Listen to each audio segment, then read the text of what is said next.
ఆ క్యారెక్టర్ అలాగే ప్రవర్తిస్తుందండి. అదంతే.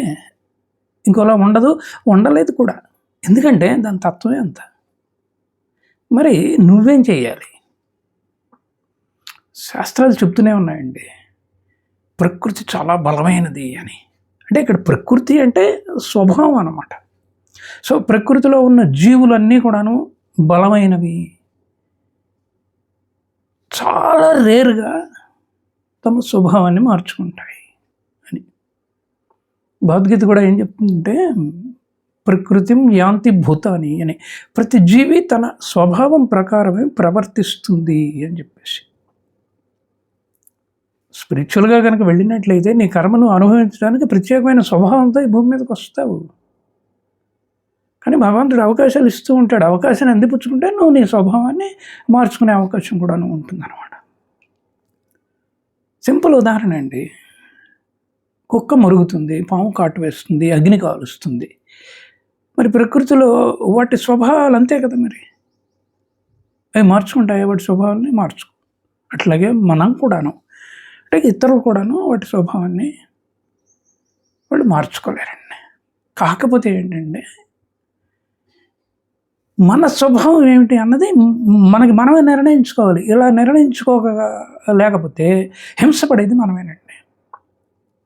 ఇప్పుడు దైనందిన జీవితంలో చాలా కుటుంబాల్లో జరిగే సింపుల్ ఉదాహరణ ఇస్తాను. భార్యని సూటిపుటి మాటలతో భర్త హింస పెడుతూ ఉంటాడు అనుకోండి, లేదా రివర్స్గా కూడాను మీరు అనుకోవచ్చు. చివరికి పరిస్థితి ఏంటి? బీపీలు, షుగర్లు వచ్చేస్తాయి కదా.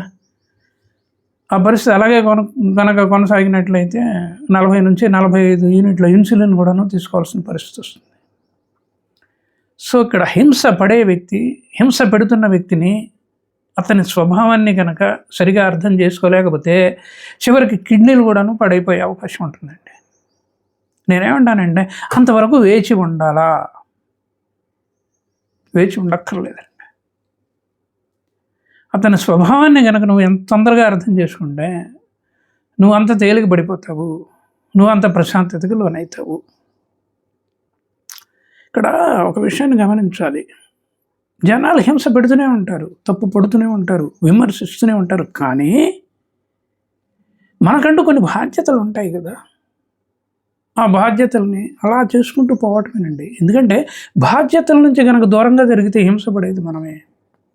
అందుకనే ఎప్పుడో ఒకసారి చెప్పాను ఒక వీడియోలో, తప్పించుకోలేని అయిష్టాలను ఇష్టాలుగా మార్చుకోవాల్సిందే అని చెప్పేసి. అలా మార్చుకుంటేనే జీవితం అండి. అంతేగాని ఎదుటివాళ్ళు మనల్ని హింస పెడుతున్నారు కదా అని చెప్పేసి పదే ఆలోచిస్తూ ఉంటే, నేను చెప్పాను కదా 40 నుంచి 45 యూనిట్ల నుంచి చివరికి కిడ్నీ పడేదాకా ఉంటుంది. అంతవరకు మనం ఆగాల. అంటే ఇక్కడ సింపుల్గా చెప్పాలి అంటే stress is nothing but self creation అండి. మనంగా క్రియేట్ చేసుకున్నదే. ఏంటంటే ఇతరులని సరైన పద్ధతిలో అర్థం చేసుకోకపోవటం వల్ల, వాళ్ళ స్వభావాన్ని అర్థం చేసుకోకపోవటం వల్ల వాళ్ళంతే, ఇంకోలాగా ఉండడానికి కుదరదు అని మనం త్రికరణ శుద్ధిగా నమ్మాలండి. ఒక్కొక్కసారి నమ్మకపోతే చాలా ఇబ్బందులు పడిపోతాం అనమాట.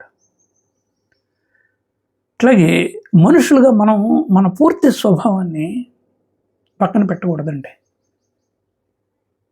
అది ఏమవుతుందంటే కాంప్రమైజ్ అవుతుంది అనమాట. చేతగానితనం అవుతుంది. ఒక్కోసారి అలసి అయిపోతాం.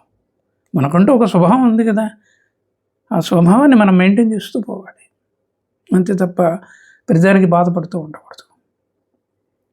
ఇప్పుడు పాము ఇందాక చెప్పినట్టుగానే తన సహజ స్వభావాన్ని, అంటే కాటు వేసే స్వభావాన్ని విస్మరించింది అనుకోండి, ఏమవుతుంది? ఆహారం దొరక మరణిస్తుంది.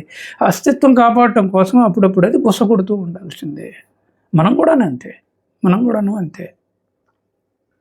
సో ఇతరుల స్వభావం నిజంగా మనకి పడదు అని తెలిసినప్పుడు అవసరమైతే నిశ్శబ్దంగా ఉండాలి, దూరంగా ఉండాలి, తక్కువగా మాట్లాడాలి. లౌక్యంగా అప్పుడప్పుడు ఎస్ యు ఆర్ కరెక్ట్ అంటూ ఉండాలండి. అంటే స్వీకరించకూడని దాన్ని స్వీకరిస్తే అది నిన్ను ఇబ్బంది పెడుతుందండి. కాబట్టి అక్కడ మనం కొంచెం జాగ్రత్తగా ఉండాలి.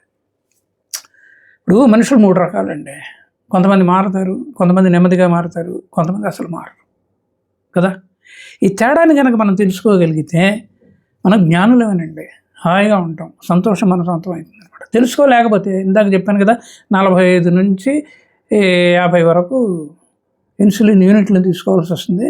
క్రమక్రమంగా మన కిడ్నీ పాడైపోతుంది. మనం బలంగా నమ్మాల్సిన విషయం ఏంటంటేనండి, నీ చిరునవ్వు నీదే, నీ సంతోషం నీదే, నీ బాధ్యతలు నీవే. బాధ్యతల నుంచి పారిపోవద్దు. విస్మరిస్తే వినాశనమే.